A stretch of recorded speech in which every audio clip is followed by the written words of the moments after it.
Hi, everybody. Welcome back to the Off the Bar podcast. My name is Brandon. I'm joined with Ben today, and we're going to be discussing yesterday's games: Manchester United versus West Ham, and Liverpool versus Chelsea. We're going to kick into the United West Ham game. Uh, what do you think of it, Ben? Did you honestly? I guess we'll first talk about the penalty. Um, I think honestly, I think it's the right call. What do you think? Well, it's definitely a penalty, and I think for Pogba, it's a reaction. The ball's coming straight towards his face. I think Maguire talked about it in his post-match interview that, yeah, he could have probably just taken one in the face, but he could have been knocked out by it. So I'm not surprised he puts his hands up. That right shot was hit directly. Was hit hard. I mean, maybe try to dip a little bit, but it was the correct call given. Antonio finishes it. But honestly, United looked good to a degree in the sense of there were some attack, but I just felt like West Ham just felt a little bit more dominant throughout the course of the game. Definitely defensively in the first half, before the Greenwood goal that we'll talk about in a little bit. Definitely, whatever Moyes set up, that seemed to be like kind of trapping United and kind of stopping them from being able to get a decent shot off. I mean, I know Rashford had a pretty good shot on goal. There's a couple other shot on goals that probably could have been finished, but it was just down to West Ham's defense that seemed to put up like a good fight. What do you make of it? Well, I think if you look at the first half, United were definitely on the front foot. You can see they were attacking. You see they were trying to get that goal, and some opportunities they had. They had a lot of really good opportunities in the first half. It kind of came down to the Mikel Antonio penalty, and then right after the second half, they looked lethargic. It seemed like, and then you can talk about it. You can talk about it as an excuse all you want, but they played 4 games in 2 weeks. They're gonna play 5 games in 2 weeks. Right. That's almost torture. That's almost inhumane. It is a lot, especially since Ollie liked to use the same lineup over and over again. So I can understand why the last 2 games in the FA Cup against Chelsea and in this game, they definitely try to switch it up to a degree, try to just have a little bit of rotation going into that last game against Leicester, and then obviously going into the Europa League on August 5th. What I don't understand is the inclusion of Fosu Mensah in that starting lineup. He hasn't played a game in like 3 years for Man United, and he didn't really do well for Crystal Palace or Fulham on his 2 loans, and then obviously consistently injured. Is it safe to say that Diego Dalot isn't rated, or maybe he doesn't trust like an Ethan Laird from the academy or something to that degree? You can definitely see he likes Ethan Laird, and I think you can see that because he's training with the first team. Right. Same thing with Ted and Mengi. He's training with the first team. The thing is he comfortable playing in the Premier League? Because we've seen with graduates, bar Greenwood, we've seen them come up, and it's a physical league. They're not ready for it, especially with Ethan Laird, who's had many injury problems before. Right. Is it safe for him to play? Probably not. Diogo Dalot is a whole different thing. I think he wanted to go for a lot more defensive, and I think Fosu Mensah adds more defensively than Dalot. Right. I know he didn't play for 3 years for United. I know that it didn't really seem like he was that better defensive. Like, yeah, I think any right back is going to be an improvement defensively over Dalot that Man United play, but it just didn't seem like it was that much of a difference, in my opinion, with Fosu Mensah. It's still, like, especially when he got that yellow card, it just seemed like a mistimed lunge. He honestly, our right hand side just seemed a little bit weak defensively. After Man United brought on Aaron Wan-Bissaka. After he brought him in before. Before. Right, Before they brought on Aaron Wan-Bissaka. So, I mean, yeah, you're talking about Timothy Fosu Mensah, who hasn't played a lot. Right. Like, his loans weren't the best. I think, genuinely, he had a good showing against Crystal Palace, I think. The one thing that a lot of people criticize him on is the 25% tackle rate against Crystal Palace. But I think, of course he's going to have some shaky performances, but you want to offer a little bit more defensively, and the difference is a difference anyways, because Diogo Dalot is a midfielder winger. He's not... He really, truly isn't a fullback, like, by choice, like by trade. Right. I think he's more of a wing back, if anything. Yeah. He's more trying to be more offensive than defensive. Sort of how Chelsea play Reece James in that sort of position, more towards pushing the ball than anything, and then having Alonso be that sort of creative wing back on the other side as well, but also helping out a little bit more defensively. My thing is that I think I saw when I was watching the game, I was getting very frustrated over the fact that I think first off, I don't think Ollie made. I think Ollie needed to make more substitutions than just Wan Bissaka, and I believe there was one more. Igalo. I think honestly, probably putting on a James, maybe done James, or maybe bringing on Fred could have helped. I know he probably wanted to go for the win in the second half, but I feel like bringing on one of those two could have definitely tried to inject some more pace, especially if you're gonna bring off like a Matic. Or some, especially if you're gonna bring off Matic, or if you bring on McTominay for Matic, something to that degree. In my opinion, Igalo did have a good shot on goal, but it really didn't work out for him. It was a half chance, really. Right. It wasn't... And if you look at West Ham, West Ham, I think honestly would have taken this game and said, "Listen, we either win or draw. We don't care. We'll take the point. We'll just move on because they're safe in the Premier League for another season after having a dismal start and everyone looking at them as another relegation battle after spending so much money on transfers.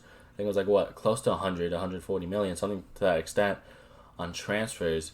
I just want to go quickly over to what Gary Neville said after these last two games with Man United. He said they need 4 or 5 signings. Do you agree with that? It's all about depth, and I think that's probably what he was trying to touch on. Yeah, we do need a right winger, and we do need a defensive midfielder to replace Matic, which you can argue in a little bit if James Garner goes out on loan, or if Levitt goes out on loan, and they prove to be good, right. They prove to be good enough, like in the championship or something. Then you bring him back and say, okay, we're going to start to play him a little bit more. Right. We start to play him, and you use Matic as kind of a mentor. But, that's if. Right. Do you go out and get a new player, stuff like that. And I think, when you look at kind of the depth, that's probably why Ollie does not want to sub off Bruno. Because this is his worst performance, since. Yeah. Didn't get a goal, didn't get an assist, didn't seem to really be in play. And I think it's tiredness. Yeah. You look at this team, and they've played so much over the past 5 weeks. They've played 10 games over 5 weeks. They're going to be 11. Of course they're going to be tired. Of course they're not going to be able to do as much as they did when they were on that streak. And I think you look at, if we get a Jack Grealish, if we get a Van de Beek, if we get another defender, or someone to come in and say, okay, we don't need this many players, then we don't need to play this team all the time. Then you can say, okay, we can take a breath. We can take a breath and go on, and we can go. Okay, we can win this. We can win this. We can win this. Right. Instead of saying, we don't have to. We're going to play our entire team for the next 5-6 games. Right. The exact same team. They're going to be tired. I just really want to bring it back to if you're going to make a couple signings now. Obviously, I don't believe that Man United need the 4 or 5. I definitely think 3, and I think 2 of them for sure are going to be Grealish and Sancho. Obviously, it depends on how much for both, especially if Aston Villa get relegated or not. I think that's, again, what we're going to have to wait for this weekend. We're going to touch upon this weekend's games. If I'm going to say they need one more signing, and I definitely believe it's a defender. Harry Maguire and Lindelof, I was watching that game, and they just honestly both look slow. They can't play, and I think that's something a lot of people have been saying, and I'm not sure. I think maybe Tuanzebe has been hurt with injury. Yeah. And so it's kind of who do you go from there? You could play Phil Jones, I guess. I mean, you have also, again, Ted and Mengi, you have another right, but academy. But I'm talking about for the last 2 games. You want to put trusted defenders. I think there's 3 in mind that I think they should go for, that are a little bit more pacey. One of them is Nathan Ake of Bournemouth. I think we all saw that Ollie tried to talk to him after the press conference. After the game against Bournemouth, obviously he's been impressive. He does have that buyback clause from Chelsea. What do you, before I get into the other 2, what do you think of Nathan Ake being being an option? Sorry, go ahead. That's it. I think you have to look at also Man City are in form. There's been talks that a £40 million bin has been accepted for him. It's a good option. Do I think he starts? Maybe. I think there's not, and I know the kind of saying that Man United are going to say, there's not enough quality in the market to go out and buy someone that's right for, especially during this time, that there's not going to be quality for people to go out and say, all right, 100-something million for this defender or ex-defender. Right. So, do I think it's a good option? Sure. I mean, I don't know if we're going to get him, especially with the fact that, Man City are looking to be the first person in the race for him. Right. But, it's a good option. Does he have a high ceiling? He could have a high ceiling, but I think, especially right now with the team that Man United has, you're not going to go for high ceilings, I think. You have to go for people who are proven to be top defenders in the league. Right. So the next two I did want to bring up, and if you're going to go for more quality than anything, then these aren't, like, if you're going to go for quality and that kind of stuff, the two I'm going to bring up aren't, like, they're still project players, however, they're probably going to be more suited to the Premier League anyways. Obviously, Man United have been linked to him in the past. Ruben Diaz of Benfica. Definitely, I think he's going to be a little bit more pacier than Harry Maguire, and maybe a little bit more than Lindelof. He's just another strong physical presence that they can have at the center back role. And then the other one I'm going to bring up is Zagadou from, I think that's how you pronounce his last name, of Dortmund. Definitely looks like he could be more than a serviceable option. And then there's others that I think you can look at also, as Romagnoli, an Upamecano maybe, or Konate, one of the Leipzig defenders you can look at as sort of like another pacey, a bit of more pacey option for Man United, because I think that's what they're missing in their center backs is a bit of pace. Now Lindelof obviously is probably faster of the two, but when you just watch the games, their recovery time isn't the greatest. Let's now, I guess, switch over, unless you have any more comments, Ben. Let's now switch over to the Liverpool-Chelsea game, which was 5-3, the scoreline, which is honestly, it got Ben and I a little bit nervous because we felt like Chelsea were on the comeback after Liverpool went 3-0 up, or 3-1 up. Pulisic looking, obviously on fire again. I can't, honestly... You can't speak higher. He's looking like the American dream and the American promise that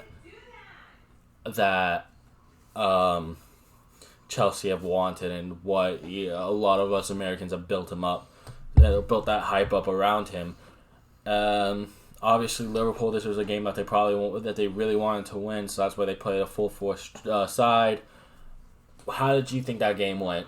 So I think personally for the Liverpool game, of course they wanted to win it. They're at home. They're now 3 years unbeaten at Anfield, which is an incredible stat. Right. It's the first time going to lift the Premier League. Of course, you want to win that game. I thought it was more scary that they would actually get the draw. I never saw Chelsea as a team that would win against them. Right. But Liverpool defensively didn't look the best again. But, I mean, you also have the fact of Alexander-Arnold gets a golden assist. You have Bobby Firmino finally scoring at Anfield for, like, the past decade, I feel like. You have a lot of players that... No, they definitely have a lot of firepower, and I think it's going to be scary if they do add a Thiago or someone of his quality in the midfield, just because I feel like that's their missing piece, is when you play a Wijnaldum, another midfielder, and a Fabinho. It just seems like, and if that midfielder is going to be Thiago, it's definitely going to be an issue for the Premier League, just because I feel like it's a very stacked midfield. It's a very balanced midfield. Obviously Thiago's very creative with the ball, Wijnaldum's very attacking, and Fabinho can always sit back and defend. Yeah. For sure. And then obviously they have guys like Elliott and Minamino and Oxlade-Chamberlain coming off the bench. So that's definitely an improvement for them, and that's definitely where they want to go in terms of direction of having quality and depth on the bench while also having it on the field as well. For Chelsea, like you said, it really wasn't a game that I thought that they were going to do well in. Obviously, Obviously, they probably wanted to win so that way they can kind of have another Champions League. So that's the way they can hold on to a Champions League spot going into the final game this weekend.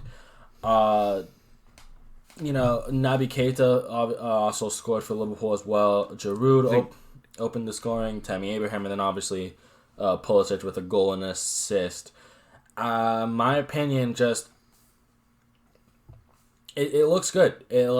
Chelsea for this weekend, if you're a United or Leicester fan, it looks good for if you're looking at maybe a draw and hopefully a Chelsea loss against Wolves to maybe secure that last two Champions League spots. However, I just feel like it's going to be a slugfest this weekend. It's just going to be who can win this battle war of attrition first. Ben, go ahead. I wanted to talk quickly, and I think this is something that a lot of people kind of touched on during the review. What's going to happen with the Chelsea goalkeeper situation? Because it's not like ours, because ours was De Gea has been the best for a long time. And maybe it's now it's Henderson time to step up. Right. Kepa he's the most expensive goalkeeper in the world. And it seems like he hasn't been doing well. Yeah, he had a decent season before, but ever since the restart, he's looked terrible. Right. There's been reports, and I talked about this a week ago, about Jan Oblak for 70 million and Kepa for Jan Oblak. For Dean Henderson. What's going to happen there? I don't really know. Because, again, in this market, it's going to be very difficult to try and buy players, especially as expensive as Oblak is going to be. Because, personally, I think he's the best goalkeeper in the world. But, you have to look at kind of... Especially, do you think they keep him? Do you think they play Willy Caballero? Do you think... What do you think is going to happen? What I think is going to happen, from what reports I kind of remember...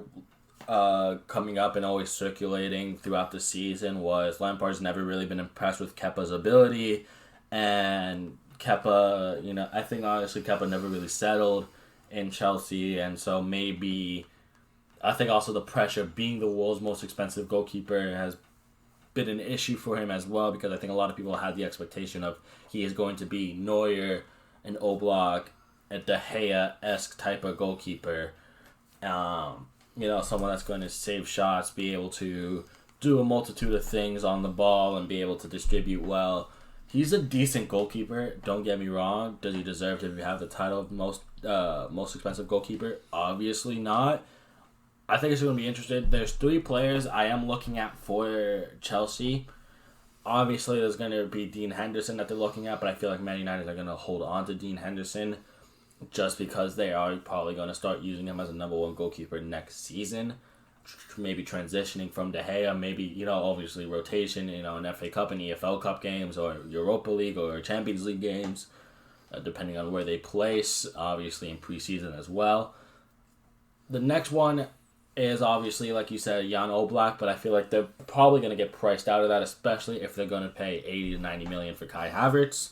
And obviously already buying Werner for 50 million, it's going to be a little bit more difficult for them to do that. And then the last person I feel like is more reasonable, it's much more of a reasonable option for them, and maybe a little bit less expensive than a kind of like a mid-tier option for them, is definitely going to be an Andre Onana. I feel like he's definitely proven his value and his worth. He came from La Masia, which is obviously that's good pedigree right there. But I think also the fact that he's been with Ajax for several years now, and he's proven that not only in the Dutch league, but in the Champions League, that he can also do well as well. And that's against, obviously, bigger competition. And so, in my opinion, I think that's probably the most reasonable option for them if they're going to go for more of a, we're still going to spend 30 to 40 million on a goalkeeper, but that's our limit. I feel like that's a good option, price range for them. And then, obviously, you can go for maybe some quick fixes, maybe like a Silicen at Valencia, a Neto at Barcelona. I mean, those obviously are 2 a little bit older, so maybe they want a bit younger. It's definitely going to be interesting to see what they do in terms of how they do it. I think they're definitely going to be priced out of, if they want to go a bit higher, of a Donnarumma or a Oblak. In my opinion, maybe if they want to go a bit older, maybe a Berkey could be cool as well for them. But I think honestly, Onana might be the way to go, if especially after spending 50 and 80 plus on two signings already. Maybe being a little bit more conservative and spending a 30 to 40 million on a goalkeeper. Right. Yeah, I think I mean, there's not really much to add besides that, but yeah, I think they're going to be priced out of a lot of players that they want to get, especially when how are you going to get a replacement for that player? Right. I think, especially in this market. You know, we talked about kind of like, you know, Ajax always has a replacement for someone. Atletico Madrid does really well with replacing players. I mean, look, they bought Jan Oblak for almost nothing, and now they Right. Well, not almost nothing. He was, Right. but yeah, he was really good at replacing players because he replaced Courtois. But yeah, I think for right now, I don't see them ever I don't see them going Right. for 70 million plus Kepa or 50 million. Right. Because it's just I know they had a transfer ban, and I know that they have. I mean, the but money, if you think about it, do they yes?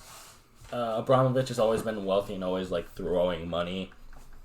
Is always interested in throwing money, but if you think about it, you know that Hazard deal. Yeah, they got money for it. They got 110 million for Hazard, but then they also spent 70 on Pulisic and about 30 to 40 on Kovacic. I know that probably came from money that they didn't spend during the summer. However, it's still, in my opinion, there's still money for them. However, it might not be as much as everyone's thinking, just because of those two signings. Plus, obviously, they have to pay some compensation, and then I don't believe they brought anyone in this window. They couldn't. Right. They didn't. So, obviously, for them, they do have some money to sit on, but it's not. I don't believe it's as much as everyone thinks, and I think they already spent a good portion of it on Werner and now probably Havertz as well. Which Leroy Sané all but confirmed, really. I think so. I think Sané. Yeah. But I think we're just gonna, at the end of the day, I think it's just gonna come down to the final day of the season. Yeah. I think that's what everyone expected. Ben, I know you have a graphic that you would like to read out, so go ahead. All right, so I think this is probably the most exciting end of the season I've seen in a while. So there are 9 different possibilities. So let's go through each of them. If Leicester wins, let's just say this is the Leicester win category. If Leicester wins and Chelsea wins, Man United are the team in 5th. If Leicester win and Chelsea draw, Man United are still the team in 5th. And if Leicester win and Wolves win, Man United are in 4th and Chelsea are in 5th. If Man United and Leicester draw and Chelsea win, Leicester the team out. If Man United and Chelsea draw, and Man United and Leicester draw and Chelsea draw, Leicester still the team out. And if Man United draw and Wolves win, Chelsea are the team out. So I think, and again, if Man United win, they're going to be in. If Man United win and Chelsea win, it has to be Leicester that drops out. So I think this is a very, very important end of the year, because not only that, you also look at the bottom half where it's separated by goal difference and a point. And, right. It's very competitive. No, this is going to be a very tight finish for a lot of teams, especially for either staying in the Premier League or playing in the Champions League next season. In my opinion, I feel I do see at least a draw, or I honestly, we're gonna make predictions really quickly, which I don't really want to do because we can go more in depth in another video, but yeah, because I want to say that for another video. I do see Wolves not losing this game, if that makes sense. I think they're either going to win or draw. They've just been in great form as of late. Raul Jimenez has been really keeping up form for the post restart. Wolves do look really good. Chelsea do also, and that's why I see them playing to a draw, and I think it's really going to come down to who's going to win, Man United or Leicester. And so if they draw, if Chelsea and Leicester draw, no, Chelsea and Wolves draw, then I think it's going to come down to who wins Man United or Leicester. And even that game comes down to a draw, Man United still go through, which is on goal difference. Right. And Leicester obviously drop. I think a lot of people, are looking for Leicester to drop. I think if you're Man United and Chelsea fan, you are looking for Leicester to drop points on the weekend, so that way they go forward into the Champions League. Yeah. If you're a Leicester fan, I think everyone's against you this weekend. At least Man United and Chelsea fans, just because if you win, the only possible scenario of them going through to the Champions League is a win. Yeah, is a win or a draw and Chelsea lose, which could possibly happen. I mean, we've seen, even though the return fixture against Wolves, Chelsea beat them 5-2. We've seen Wolves be a stubborn team. Right.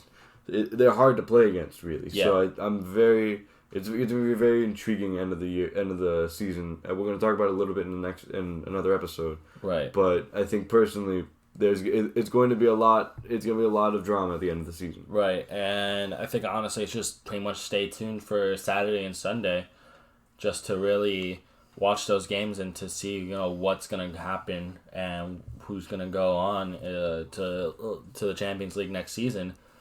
I think that's going to wrap it up today's video. I hope you guys did enjoy. Let us know what you guys think in the comment section down below. Who do you think is going to win Sunday? Who's going to win Saturday and Sunday, the games on those 2 dates? Let us know any of you guys' opinion, or whether we talked about transfers or anything that degree. And yeah, hope you guys did enjoy. Stay safe and have a good one.